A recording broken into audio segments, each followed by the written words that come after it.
வீட்டில் மாம்பழம் இருந்துச்சுன்னா கண்டிப்பாக இந்த மேங்கோ பார் ஒரு தடவை ட்ரை பண்ணி பாருங்கள். ரொம்ப ரொம்ப சிம்பிள் இது பண்ணுறது.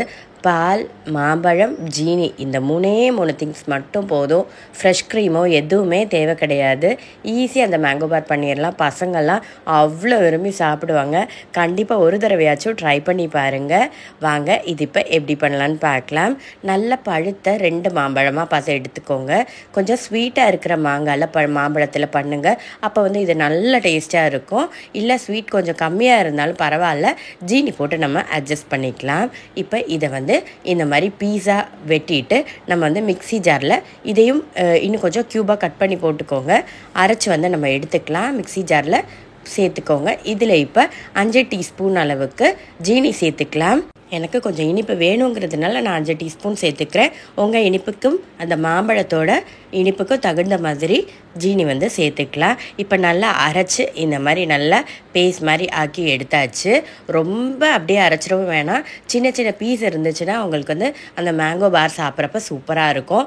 இப்போ நல்ல ஒரு திக்கான ஒரு பாத்திரத்தில் 1 லிட்டர் பால் நம்ம ஊற்றிக்கலாம். நம்மளுக்கு என்ன கணக்குன்னா, நம்ம இந்த 1 லிட்டர் பாலை 1/2 லிட்டர் பாலை நம்ம குறுக்கி எடுக்க போகிறோம்.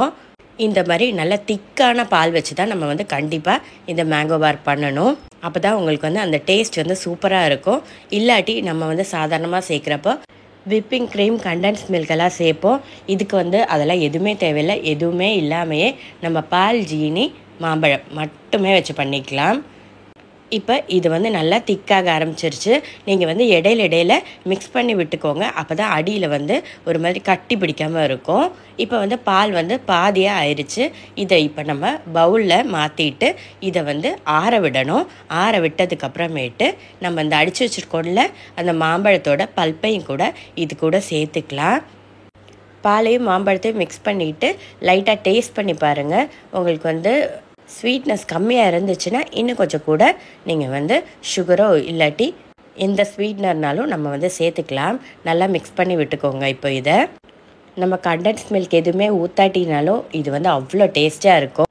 இப்போ இதை நல்லா ஒரு ஸ்பூன் வச்சுட்டு இந்த மாதிரி நல்லா மிக்ஸ் பண்ணி விட்டிங்கன்னா ஃபுல்லாக நல்லா பால் கூட சேர்ந்து வந்துடும். பார்த்திங்களா? இப்போ நம்ம ஐஸ்கிரீம் பேஸ் ரெடி ஆயிடுச்சு. அவ்வளோதான். இப்போ நம்ம இந்த ஐஸ்கிரீம் மவுலில் நம்ம இதை செட் பண்ண வைக்கலாம். உங்ககிட்ட இந்த மாதிரி ஐஸ்கிரீம் மவுல்டு இல்லாட்டி ஒன்றுமே பிரச்சனை இல்லை. ஒன்று நம்ம கிளாஸ் இருக்குல்ல, டீ குடிப்போம்ல, அந்த கிளாஸில் இந்த மாதிரி ஊற்றிட்டு அலுமினியம் ஃபாயில் பேப்பர் இருந்துச்சுன்னா அதை வச்சு மூடி க்ளோஸ் பண்ணி டைட் ஆக்கிக்கோங்க.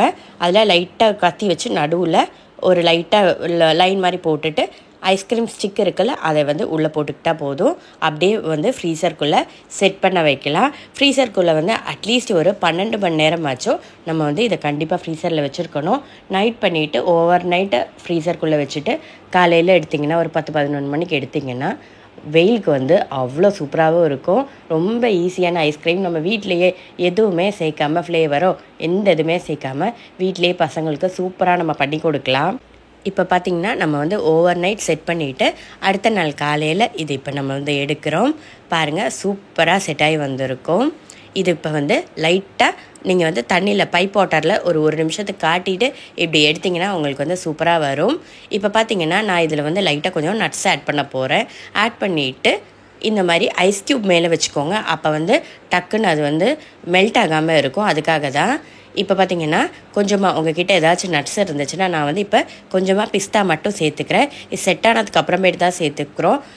இப்போ இந்த மாதிரி மேலே கொஞ்சமாக லைட்டாக இது பண்ணி விட்டுட்டு ஸ்ப்ரெட் பண்ணி விட்டுட்டு திரும்பவும் நம்ம அந்த மவுல்டிலே போட்டுட்டு உள்ளே வச்சு இன்னும் ஒரு அரை மணி நேரமோ 1 மணி நேரமோ ஃப்ரீஸ் பண்ணோன்னா நல்லா இந்த நட்ஸ் செட் ஆகி வந்துடும். இப்போ பார்த்திங்கன்னா 1 மணி நேரம் கழித்து எடுத்தாச்சு. பாருங்கள், நல்லா சூப்பராக செட் ஆகி வந்துருச்சு. அவ்வளோதான், நம்ம ஐஸ்கிரீம் ரெடி. எல்லோரும் கண்டிப்பாக ட்ரை பண்ணி பாருங்கள். சூப்பராக வரும். ரொம்ப ஹெல்த்தியான ஐஸ்கிரீம் வீட்டிலையே நம்ம ரொம்ப ஈஸியாக பண்ணிடலாம். வீடியோ யூஸ்ஃபுல்லாக இருந்தால் லைக் பண்ணவும், சேனலை சப்ஸ்கிரைப் பண்ணவும் மறந்துடாதீங்க. தேங்க்ஸ் ஃபார் வாட்சிங் ப்ரீத்தூஸ் மெனு. நெக்ஸ்ட் ஒரு யூஸ்ஃபுல்லான சூப்பரான வீடியோவில் பார்க்கலாம். ஹெல்த்தியாக சாப்பிடுங்க, சந்தோஷமாக இருங்க. பாய்.